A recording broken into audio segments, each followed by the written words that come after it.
பார்த்து கொண்டிருப்பது 24 நியூஸ் தமிழ். தாயகம் திரும்பிய 82 விதவை பயனாளிகளுக்கு விலையில்லா தையல் மிஷின்கள், மாணவ மாணவிகளுக்கு கல்வி ஊக்கத்தொகை மற்றும் நலத்திட்டங்களும் வழங்கப்பட்டது. தாயகம் திரும்பியோருக்காக கடந்த 1960ஆம் ஆண்டு மத்திய அரசின் உதவியுடன் தமிழ்நாடு, கேரளா, ஆந்திரா, கர்நாடகா ஆகிய மாநிலங்களின் மூலமாக துவங்கப்பட்டது தாயகம் திரும்பியோர் அறக்கட்டளை. இதில் குன்னூர் கிளை ரெப்கோ வங்கி இணைந்து தாயகம் திரும்பியோர் நல அறக்கட்டளை சார்பில் நலத்திட்ட உதவிகள் வழங்கும் விழா குன்னூரில் நடந்தது. இந்நிகழ்ச்சியில் குன்னூர் கிளை மேலாளர் ஜெயபிரகாஷ் தொகுத்து வழங்கினார். அறக்கட்டளை பிரதிநிதி ரமேஷ் வரவேற்று பேசினார். அரங்காவலர் மதிவாகனம் முன்னிலை வகித்தார். ரெப்கோ வங்கி தலைவர் சந்தானம், வங்கியின் ஹோம் பைனான்ஸ் தலைவரும் மைக்ரோ பைனான்ஸ் இயக்குநருமான தங்கராஜ் ஆகியோர் தலைமையில் தாயகம் திரும்பிய 82 விதவை மகளிர்களுக்கு விலையில்லா தையல் மிஷின்கள் வழங்கப்பட்டது. இதனைத் தொடர்ந்து இந்த ஆண்டு 10ஆம் வகுப்பு தேர்வில் அதிக மதிப்பெண்கள் பெற்ற மாணவ மாணவிகளுக்கு கல்வி ஊக்கத்தொகை வழங்கப்பட்டது. இதனைத் தொடர்ந்து தாயகம் திரும்பிய 4 நபர்களுக்கு ரூபாய் 50,000 உதவித்தொகையாக வழங்கினார். விழாவில் ரெப்கோ வங்கி ஹோம் பைனான்ஸ் இயக்குநர்கள் தங்கராஜ் பேசுகையில், இனிவரும் காலங்களில் 10ஆம் வகுப்பு முடித்து 11, 12ஆம் வகுப்புகளுக்கு செல்லும் மாணவர்களுக்கும் இந்த வருடம் முதல் 400, 500க்கு மேல் மார்க் வாங்குபவர்களுக்கு 15,000 ரூபாய் ஊக்கத்தொகையாக வழங்கப்படும்.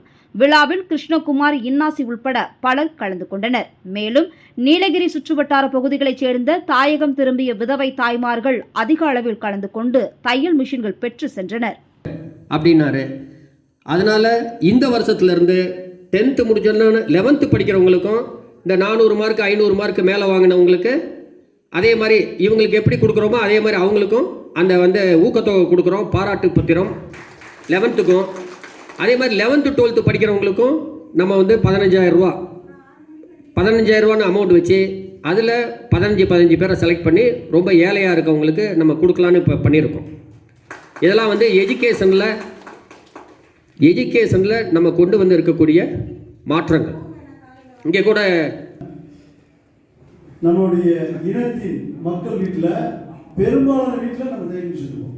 அதுதான் எங்களுக்கு குறிக்கோள். அதுக்காக தான் வயசு 70 ஆகிறோம்.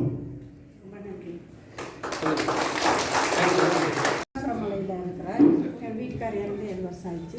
எனக்கு 2 பொண்ணுங்க, 2 கல்யாணம் முடிச்சாச்சு. ஒரு பொண்ணு மைக்ரோ ஃபைனான்ஸில் வேலை பண்ணுறேன். Very good very good. நான் இப்போ தையல் மிஷினுக்காக வந்திருக்கிறேன். என்ன வயசுமா உங்களுக்கு? எனக்கு 64 வயசு ஆயிடுச்சு. சரி, இன்னும் ஒரு வயசு தான். உங்களுக்கு தெரியுமா, ஏற்கனவே அவங்களுக்கு தான் கொடுத்தா அதனால அந்த மாதிரி ஒரு விஷயம் நீங்கள் தெரிஞ்சுக்கணும். தாயம் திரும்பிய இந்த வங்கிக்கு தலைவராக நான் இருக்கலாம், நீங்கள்லாம் அந்த தலைவர் பதவியில் இருக்கீங்கன்னு நீங்கள் நினச்சிங்க. எப்போ